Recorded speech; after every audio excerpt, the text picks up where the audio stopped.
Bonjour à tous, vous qui nous suivez sur ce blog. On avait à cœur de faire une série de vidéos pour parler un peu de ce que Dieu nous montre pour notre futur. Et j'aimerais parler ce soir de ce qui s'est passé ces dernières années quand on est rentré d'Afrique avec Joël et les enfants. On a eu un petit peu de peine à trouver notre place au début. On sentait que Dieu nous appelait à aller à Hawaï. On était invités à redémarrer les FJ là-bas où tout avait commencé en 1976. Et puis à développer un centre de formation pour le travail parmi les jeunes, les enfants, les familles. C'est vraiment quelque chose qui nous tenait à cœur. Et puis on avait reçu de Dieu que les choses seraient simples et en fait tout s'est compliqué. On a senti que c'était pas encore le moment. Et en cherchant Dieu, on a compris qu'on devait rentrer en Suisse. On savait que ça serait bien pour nos enfants, pour les stabiliser au niveau scolaire, mais en même temps, on n'avait pas vraiment de sens, de mission et de compréhension pourquoi on était là. Et moi, il m'a fallu, je pense, ouais, presque 2 ans pour essayer de comprendre ce que Dieu attendait de moi. Et bien sûr, en attendant, j'ai servi, j'ai fait ce que maman trouvait à faire. Joël s'est beaucoup impliqué au FJ à Yverdon, à Jem Yverdon pour développer et puis assainir aussi tout ce qui se passait ici. Et puis, elle a pris davantage de responsabilités dans les FJ internationaux. Moi, j'ai écrit, j'ai fait différentes choses, on n'est pas resté inactif, mais il n'y avait pas une forte motivation parce que le sens de l'appel était plus faible. Et puis, au mois de décembre l'année passée, alors que je suivais les 60 ans de Jem à Kona, j'entendais Lauren Cunningham prêcher sur le texte de Josué 14, où Caleb, pardon, 45 ans après avoir été un des espions qui a reconnu le pays promis, qui a repéré une région montagneuse, puis qui était plein de foi pour la conquérir, en fait, il a subi le fruit de l'incrédulité de tout le peuple, et puis il a dû tourner en rond pendant 40 ans dans le désert. Mais 45 ans après, il dit, Josué, donne-moi cette montagne. Et puis Lorraine commence à nous dire, moi aussi j'ai 85 ans comme Caleb et j'ai une énorme montagne que je demande au Seigneur. Et il a commencé à nous partager tout ce qu'il avait sur son cœur encore à 85 ans. Et le Seigneur m'a interpellé, il m'a dit, puis toi Guy, c'est quoi ta montagne? C'est quoi les choses que Dieu t'a promises dans ta vie que tu n'as pas encore vraiment vu s'accomplir? Et ça m'a travaillé. Et j'ai commencé à prier, à chercher Dieu, à réfléchir par rapport à ça.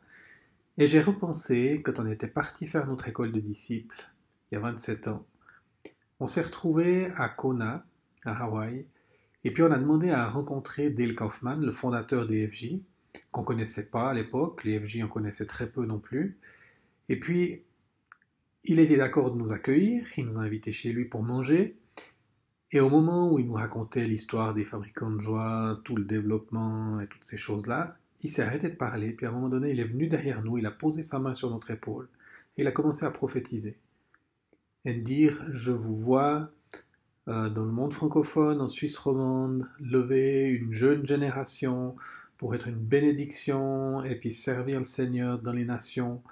Et puis je vois spécialement un accent de lever des leaders.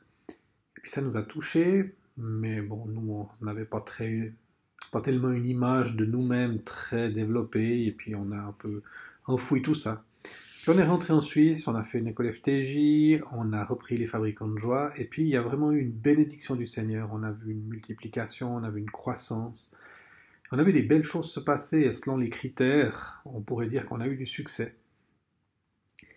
Puis en même temps, si je repense à cette parole de Dale, j'ai l'impression que c'est une montagne qu'on a vue, qui nous a été prophétisée, mais qu'on a à peine effleuré la surface.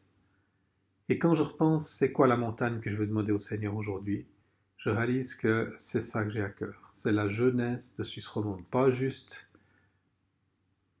la jeunesse de manière générale, mais une jeunesse qui se lève dans un élan missionnaire, une passion pour le Seigneur. Et j'ai envie de ça. Je pleure sur la jeunesse d'aujourd'hui. Et le Seigneur est en train de nous redonner un cœur pour les jeunes. On a commencé notre ministère dans un groupe de jeunes. On a été 10 ans actifs au groupe Interjeunes à Yverdon, puis on a fondé le groupe à Valorbe. Après, on s'est tourné davantage vers les enfants, vers les ados, vers les familles, vers les générations. On a toujours ça à cœur. En fait, on a à cœur tout ce qui concerne la prochaine génération, quel que soit leur âge. Mais on sent que Dieu nous appelle à un focus, à un accent particulier sur la jeunesse dans les années qui viennent. Une jeunesse qu'on a, il faut l'avouer, besoin de comprendre, d'aimer. Il y a beaucoup d'interrogations que j'ai sur la jeunesse d'aujourd'hui. Et puis je demande vraiment à Dieu de me donner son cœur parce que je ne peux pas servir si j'aime pas. Et on est avec Joël dans cette recherche pour la suite, pour les prochaines étapes. Et dans les prochaines vidéos, on va vous parler de certaines des choses que le Seigneur a mis sur notre cœur, certaines directions dans lesquelles il nous conduit. Et on vous remercie pour vos prières et votre soutien dans toute cette étape. On continue à être impliqué au FJ, on va prendre encore davantage de responsabilités certainement, et on va continuer à aider ce ministère à se développer tout autour du monde, mais on sent qu'il y a un accent particulier qui nous est donné. Merci.